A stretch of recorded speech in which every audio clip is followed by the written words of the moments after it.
Hey guys, it's Super Pikmin Z back with Battalion Wars 2, and now after beating the game and all that, we're gonna go into extras and just kind of look at some stuff really quickly. Well, maybe not really quickly, but the first thing is there's these four things in the extras. Credits, of course, the prologue mission, if you ever wanted to play that again and have a super uber laser beam, concept art, and unit dossier. Now, I'll explain the unit dossier as we go into it. Basically, you get the Solar Empire one automatically, but all the other ones you have to get an A rank in all the missions in a campaign to get it. So, you might have seen it told me the points. So I'm just going to go over a few of my favorite units and their descriptions in this. So, yeah. So, first one up is the Rifle Grunt for the Solar Empire. The gun, it looks a lot like Halo's gun. The assault rifle they have, I kind of noticed that, maybe tending toward their future thing, and also they're wearing like combat sandals or whatever. Oh, I mean, yeah, basically all the standard rifle grunts, their guns kind of tend to look what their nation looks like. Here's the recon. Yep.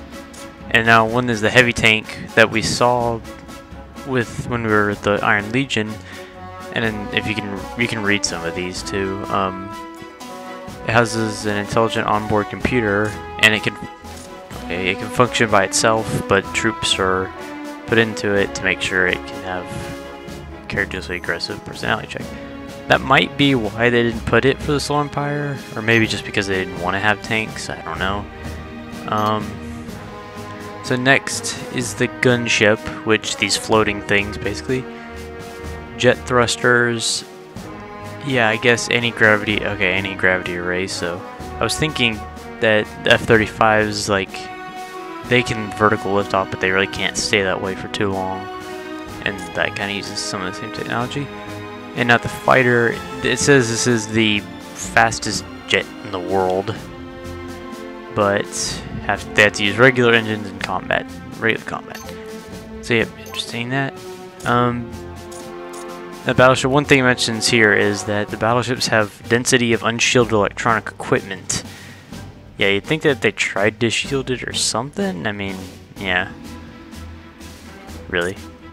Okay, and next one, Dreadnought. This is in here, it's kind of funny, is Admiral Kira's insistence on fitting 3 plasma field turbo accelerators resulted in reduced maneuverability in this prototype. So yeah, good old Kira making use of extreme plasma propelled whatever. Alright, so yeah, sorry if I'm going quickly through this. You can go and look up some guides, or not guides, but just kind of videos where they show you all the units. I'm just showing some of my favorites and briefly showing off the unit dossier. So the Western Frontier. And some people might recognize this gun that the rifle grunts are carrying. It's called the H-16 rifle, obviously based off the M16 rifle that America's been using since the Vietnam War. Until it doesn't have a stock, none of the guns really do, but until it has the carry handle and the same standard form as, yeah, that. I wish the soldiers, like, they wear the mask thing, because I think that looks cool. They're like super mask, I don't know. Anyway, I kind of had a little list here. So the mortar veterans, just kind of looking at the gun, it looks similar to the 6 grenade launcher that U.S. military uses, except that has a big drum with a ton of them. They also have berets, so green berets, anyone? Okay, and next is the assault veteran. You would think that they would use either the M60 or the M240. I think they kind of just made up this one because it has a carry handle like an M16. I guess it's just a bigger version of an M16, how they were envisioning it. And there's Private Hazard. We never got to him, ever, in the one mission, but oh well. The ground vehicles now. Heavy tank. It's called the Herminator. I kind of like that with the twin double cannons. Herman M1A5. And here's the battle station, and it says in light of recent disarmament negotiations, it was withdrawn. So, yeah, that's why they didn't use it. So, yeah. Well, actually, that was recent, so why didn't they use it back in that time period? Oh well. Anyway, on to these Heckfire missiles, because why not? I mean, it is T, so the game's rated T, so I guess they could put the word. And you notice there's the shark. I don't exactly know what to call that, but it's like the shark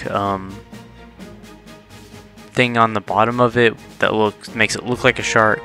That was originally done in World War II to intimidate the Japanese, who, I don't know, I guess they had some sort of,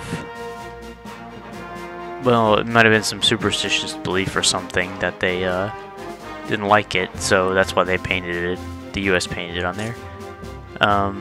Fighter, bomber, and now here's the Strato Destroyer, the ones that I showed you in that one mission where there was a, what's it called? Yeah, they're just flying above there, and this one says it's obsolete to rack flight controls, and this possibly wasn't implemented as an actual playable unit because probably the controls would be too weird because you only have a one fire button, so it'd be weird just to have separate controls for one thing. So that's probably why they did it, but they still put the unit in here, so it's pretty neat. Do you have anything else? I'm trying to think of my thing. I guess, well, I mean, the battleship's pretty cool. It's called the Big Rubicon class. Here's a Dreadnought from them with 3 propellers. And it says it's Leviathan class, but it's a Dreadnought. Okay, whatever. I'll use all nautical terms in that. And that's pretty much the Western Frontier, the interesting ones in it. Now the models in this, talking about the whole unit dossier, the models aren't the best. I mean, this is a early Wii game, so it really doesn't have good graphics, but it's still pretty good. So anyway, now to the Angle Isles, which are based off of England.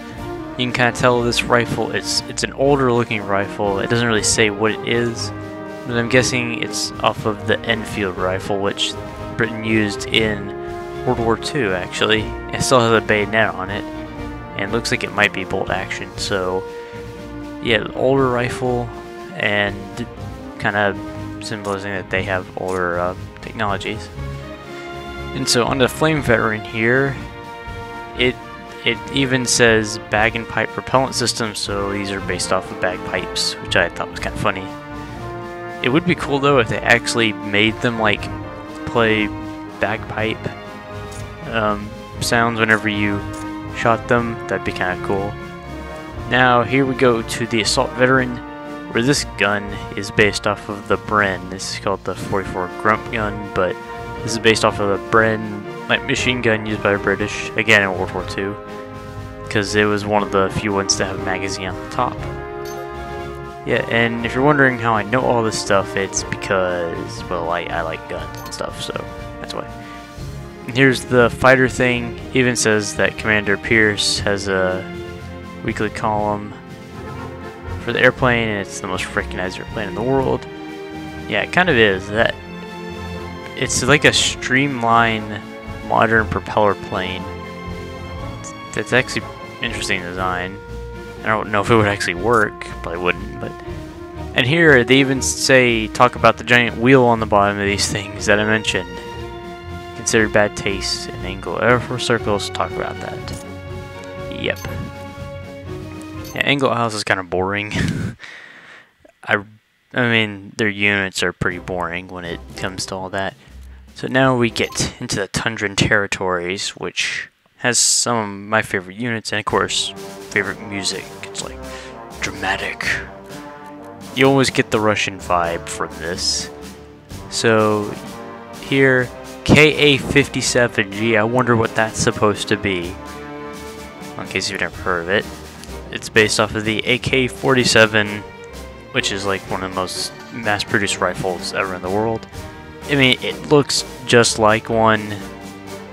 Yeah, and it was originally made by some Alexander Kalashnikov, I think, in Russia. So again, pertaining to the Russian theme of this nation. And another funny thing with this, the mortar veterans, it says the operators are required to keep their distinctive hats glued to their heads because of the exhaust from these. So they have those hats like glued to them always. And not a fun job for them. And assault veteran, kind of like the US, they really didn't bother to make a different machine gun based off of a real one. They just kind of made up one that looks like an AK-47 machine gun. I mean, there are some like that, but that one really doesn't look like any of them. This recon, you never really see it. I think, I'm not sure, but I think it's in like one mission in multiplayer. I'm not sure. And you know what I noticed? That gun in the back has 2 magazines sticking out of it. It has one on the top and one on the bottom. How? I don't get that. And that one has it sideways. Okay, I guess they can do whatever they want. Here's one. Here's what I got. It can be dismantled and reassembled as a tractor from. So there's that. Oh, this is Battle Station 2. Was there anything? Oh yeah, the fighter. Byproduct of intercontinental range weapons developments, the whatever started life as a ballistic missile. Only a late stage of development was the addition of wings considered, much to the delight of test pilots. Yeah, why would they have test pilots for a missile?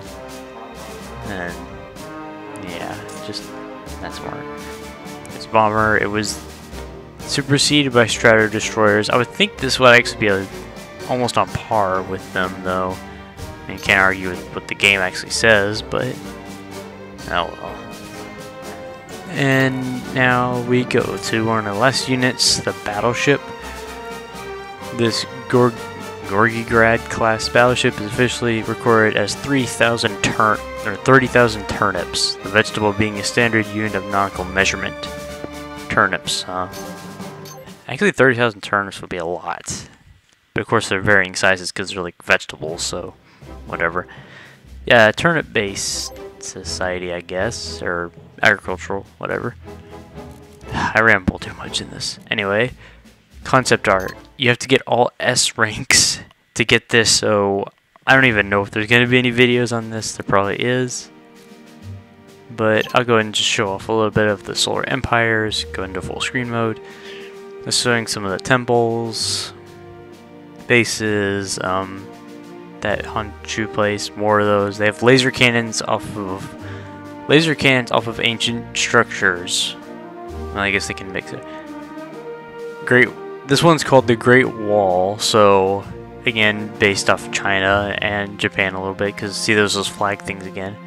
Actually, I think the hand thing disappears too. There's a gunship, fighter, that, blah, blah. Now this one, this is called the hover tank, and of course this wasn't put in, but it looks like it might have been, they took some of this into the heavy tank, or they based this off of the heavy tank. I don't know, this would have been cool to put in, I mean a hover tank, why not? So I think, I'm trying to see if they have a heavy tank. Frigate, submarine, no they don't have a heavy tank, see, so they might not even had, that could have been the heavy tank for them, but it does kind of look like a flying tank, which should be kind of weird. So anyway, that's pretty much all the extras in Battalion Wars 2. So yeah, in the next kind of episode, the last one for the whole series, I'm going to be going online, and hopefully there's someone on this so I can play a match with, so probably 1 or 2 matches on that. So yeah, I'll see you guys next time when I do that.